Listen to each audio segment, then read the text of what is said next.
Don't know if this is working. Oh, I think it is. Okay. Hi, everyone. Um, I'm just got a quick thought to share today. So I don't know if you can hear the frequency in the background, um, but I've used this before actually over the years, and for me it really works. For other people, you might have to, if you're interested in this, look up different frequencies to see which one hits you the best. But this one is if you type into YouTube DNA repairing frequency, or it's like DNA healing frequency, 528 hertz, you'll see usually in the top responses, you'll see like this.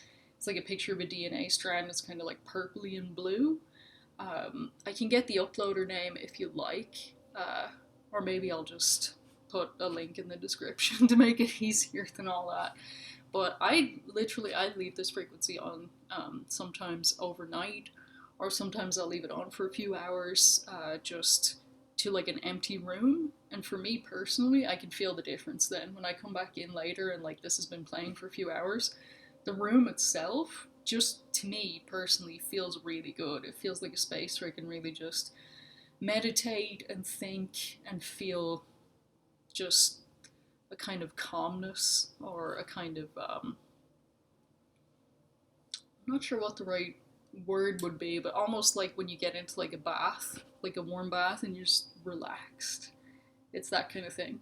But like I said, different frequencies hit different people in different ways.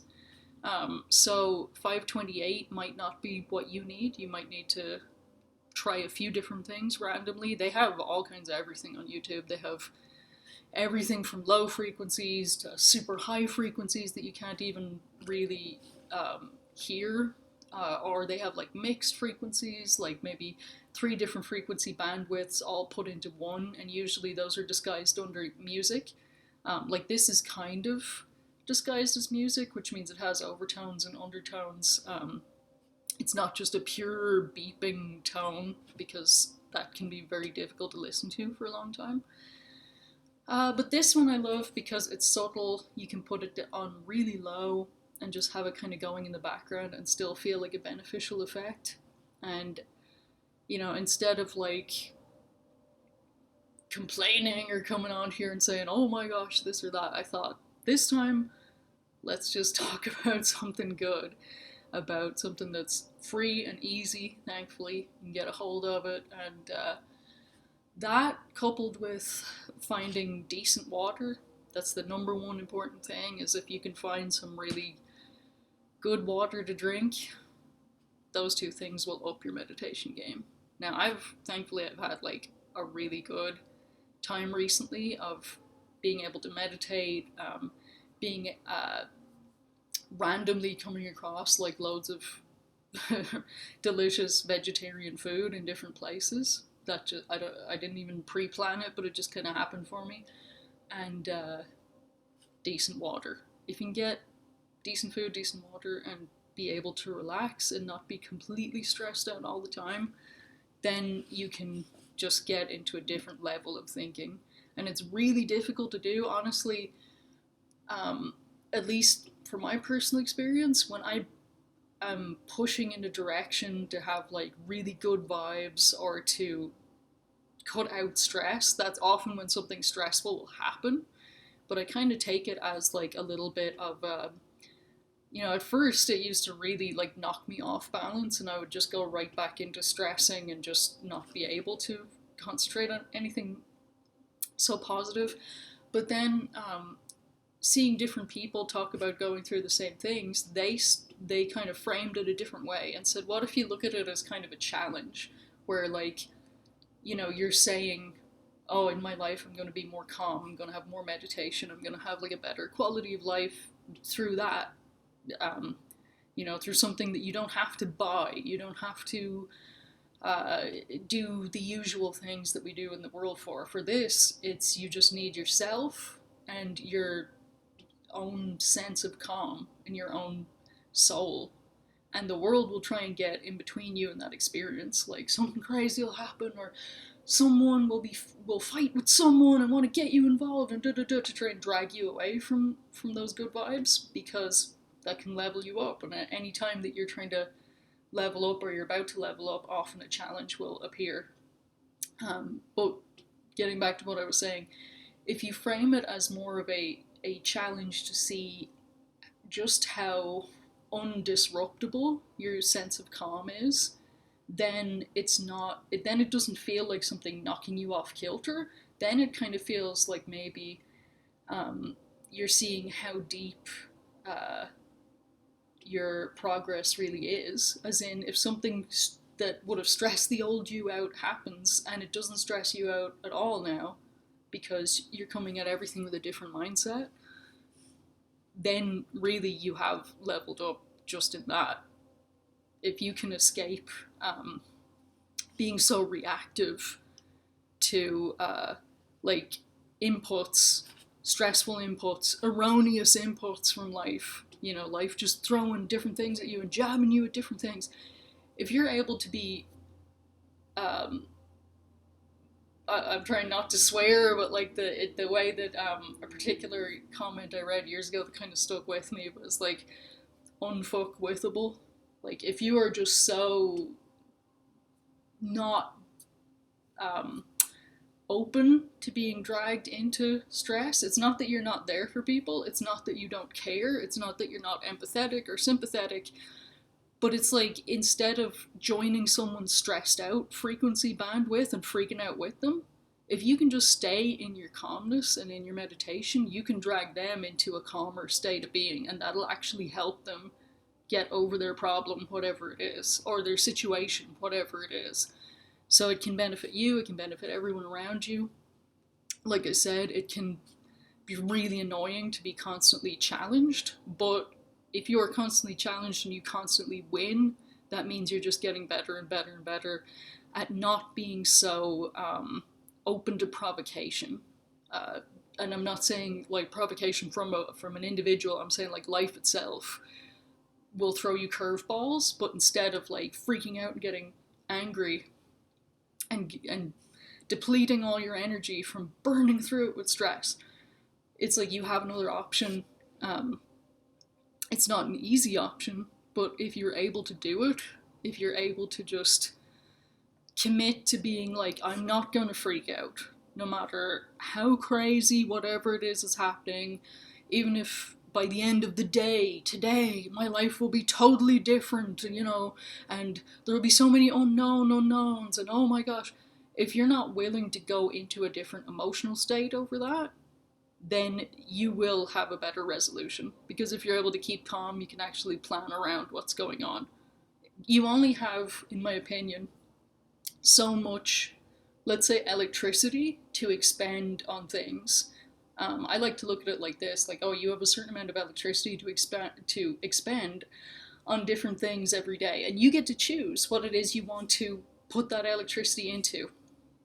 Now, if you go deep into meditation, you can tap into deeper sources of your own electricity or your own power, whatever, like your own energy to keep going and keep doing things. But for the surface level, when you haven't, just the allotment of energy you have without getting into crazy meditation or anything else, just the regular amount that most people get every day, you have to choose your battles and be like, am I going to use up the entire energy reserve on emotions, like completely unbridled emotions, like, you hear something that upsets you and you just completely freak out. That, you can see when someone's completely freaking out and their face is going all red and they're screaming and whatever. They're burning through so much energy and they're not solving any problem.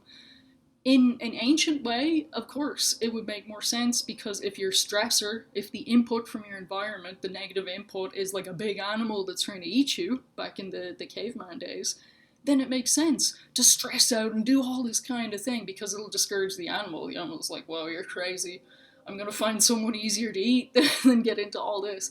But in the modern world, something happens that's abstract. Maybe it's something to do with bills or taxes or colleagues at work where you can't just say, F you, or, I don't know, other people where there's some situation that maybe drives you crazy, but you can't just keep it simple and say what it is that you want to say. Like, you have to be delicate and tactful, and you have to jump through, you have to do all these different things because modern relationships and how we deal with stuff has many, many nuances. And that takes, remembering all these things and executing all these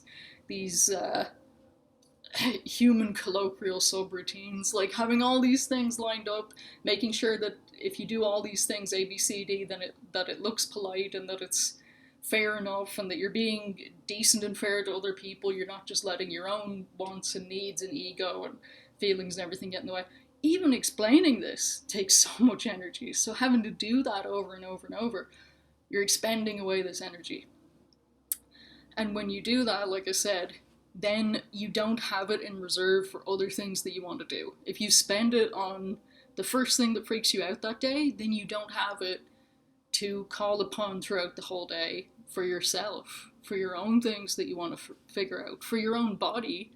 Because when you just completely blow all your energy on, like I said, the first thing that comes along during the day, what do you do then for the rest? Then you're running on fumes emotionally or energy wise. Then you're like, oh my gosh, I need to do all kinds of things for myself, but I'm too tired. It's not going to happen now. So this is why I'm saying, like, it's annoying to have to pick and choose, but I find the path to success is single-mindedness. Now, you don't have to have yet achieved hemispheric sync to go single-minded.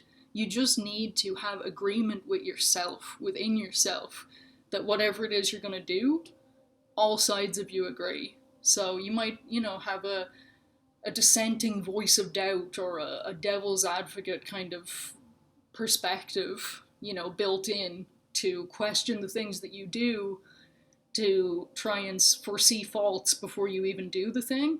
Again, that's an extra expenditure of energy, but it is kind of good to think about things for a second from opposite perspectives, to try and foresee any pitfalls. But it's the opposite of single-mindedness.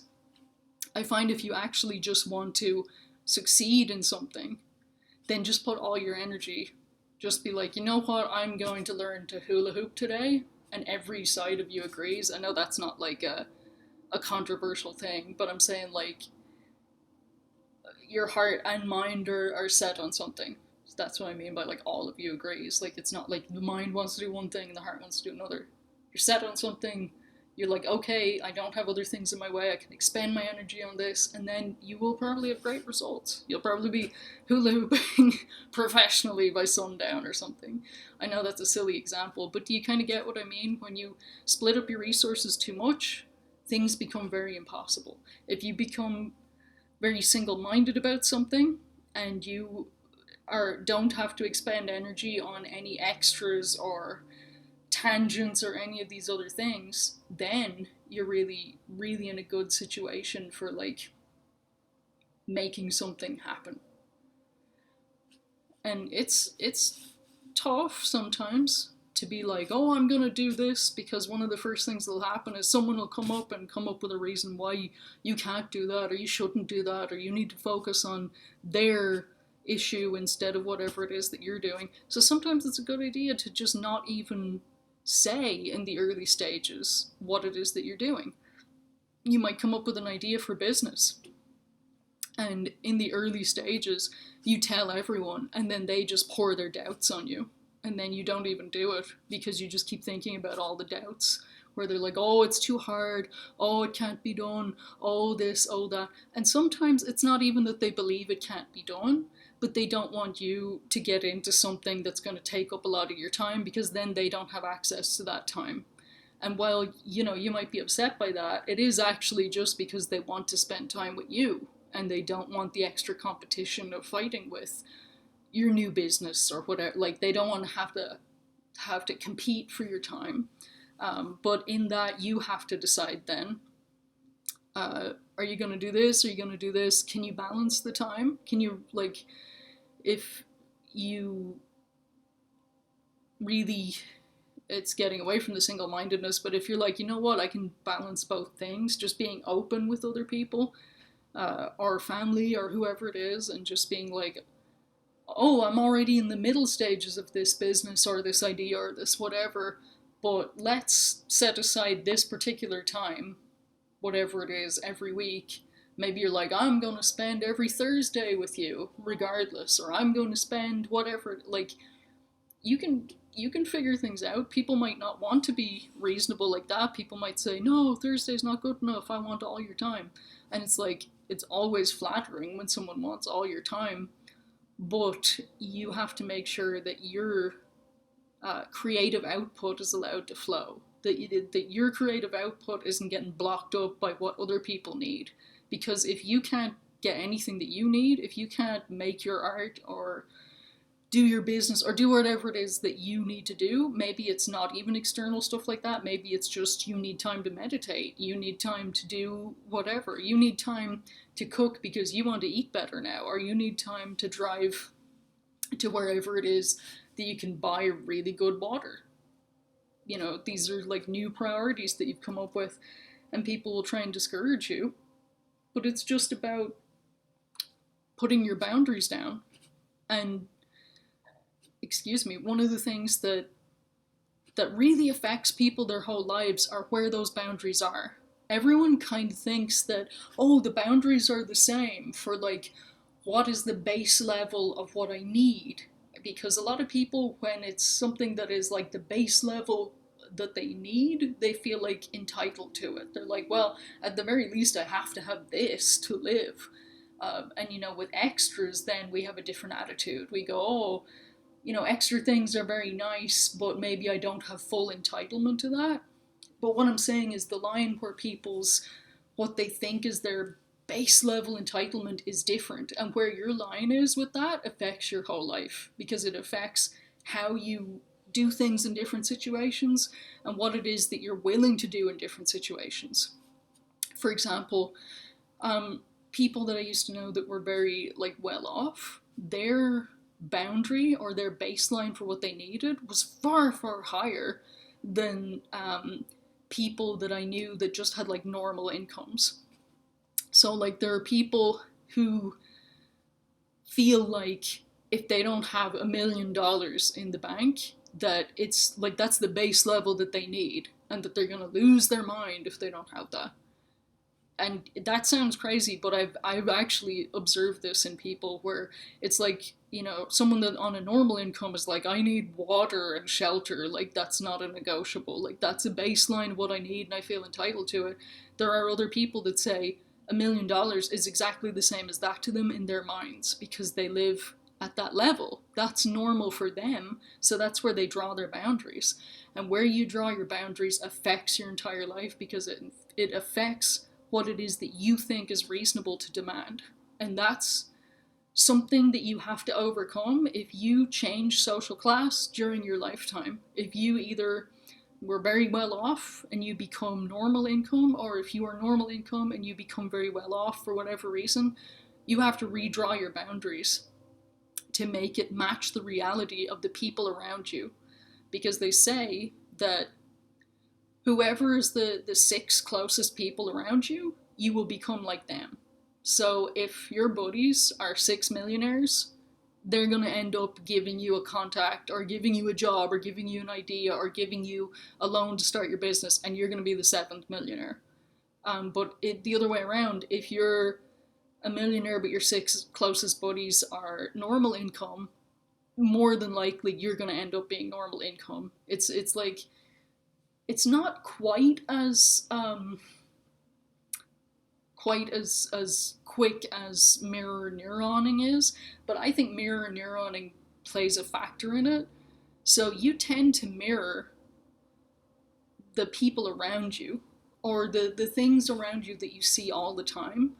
You have a tendency to try and, it's not like a deep change in oneself, it's a surface level thing, but you have a tendency, like an instinctual tendency, to try to fit in to some degree with the things around you or the people around you. And you'll see that people that are not really able to do that are like the big personality people that, they can't just, be nudged into a change to fit in the group more. Like a big personality person is going to be someone that's either loved or hated because they're so themselves and they're so in your face. But for most people, even if you don't mean it, even if you don't agree with it, if you're around people every single day, you will start to like mirror neuron. Like you'll start to, your gaze might kind of look at them, look like them. What I'm trying to say is like the way people look out of their eyes, the intensity, their gaze, you start like copying that, whether you like it or not. If you stare at someone in their eyes for like 3 seconds or longer, they say that you start mirror neuroning, like you're starting to pick up cues about their face and you start to like look a little bit more like them. And the more that you do this, the more that you kind of create this mask where you like copy what they're doing and you might not even be aware of it. But I'm just saying, even though these are things that we don't think about much, self-care, like what I started the video with, actually making sure you have the energy reserves to do what you want, is a huge step towards success. Who you're around is a huge, indicator in success. And also where your boundaries are, where you were taught the normal level of entitlement is, whatever's normal from wherever you come from in the past. If you continue those habits, they will dictate the future. And it's a completely neutral statement. I'm not saying you need to change it. I'm just saying you need to be aware of it. I know for me, like, I have a tendency to, like, not ask for anything at all. Like, I have a tendency to be like, oh, I'm gonna be so independent and just do everything. And, that's, like, my first instinct. And if there's times, like, I can't do that, it's, like, uncomfortable for me. But this is the thing, is like we have to be able to both give and receive. And the way it's supposed to work is you're supposed to have enough that you have extra so that you can give to the people around you. But I completely 100% understand when you're coming from like a background where you just like never have enough. So if you followed the actual logic, then you would never be able to give to anyone because you never get to the point where your cup overfloweth, you know what I mean? So in those situations, I and the people around me definitely did give when we didn't have enough for ourselves, because otherwise no giving would be done. And it's not a bad thing, it's just more difficult. It's just, obviously it's like, if you don't have enough to get by and you have to give to someone else who also doesn't have enough to get by, but they're having an emergency situation or whatever. And by give, I don't just mean like money, I mean like anything. It could be energy, it could be your place, it could be whatever it is that you have that can help the other person. And I'm just saying that even though the logic is always the person that has enough then can freely give, because you're not taking bread out of your own plate, and you're not taking like the money you need for your rent or bills out and giving it to someone and then being like in trouble yourself. It's more. I've actually seen people that don't have enough to give more often, but you're not truly really learning about giving and receiving, because it's just that you and everyone around you is in a state of desperation. And then it's strange that, well, not really, I suppose I was going to say the people that have gotten to a point where they have surplus of, let's just say, abundance, because I don't just mean money, I mean like everything, anything, places, contacts, whatever it is that you have in abundance. Those people often are surrounded by other people that are in a state of having a lot, so that it doesn't really come up of like, oh my gosh, I'm desperate, I need help. So there tends to be less giving. If there is giving, it's done differently. It's more like, at a birthday party or an anniversary, or something like this, where it's like a familial celebration, or couples celebration or something, then you see like big giving and big massive displays of everything that's like posted everywhere on Instagram, all this kind of stuff. That's a type of giving too. It's not the type of giving that happened in my background where I'm from, so I don't have like a nostalgic like love for that because I came from the other direction. I more have like that nostalgic thing of like when some again when people just no one has enough and they still give to each other, it just hits me in the heart. I'm like, oh my gosh, that person really didn't have anything to give, but they gave anyway to that other person. And it's so heartfelt because that was such a struggle to do that and they did it anyway, so they must have deep love for that person. And oh my gosh, like that's the way that I used to see it, but that doesn't necessarily reflect the reality. That's just like how I viewed it. um, so, anyways, I know this is like so much rambling, but these things are all things that we can kind of look at and see where we are with all of this and see if you're giving away too much um, to others, to things, to places, to businesses, to see if you're expending too much energy in directions that don't really work for you, or if maybe you actually have a bit of a surplus and you're like, oh, I could use my energy to take up a new hobby or take up a new whatever that'll make life better. Um, so there we go.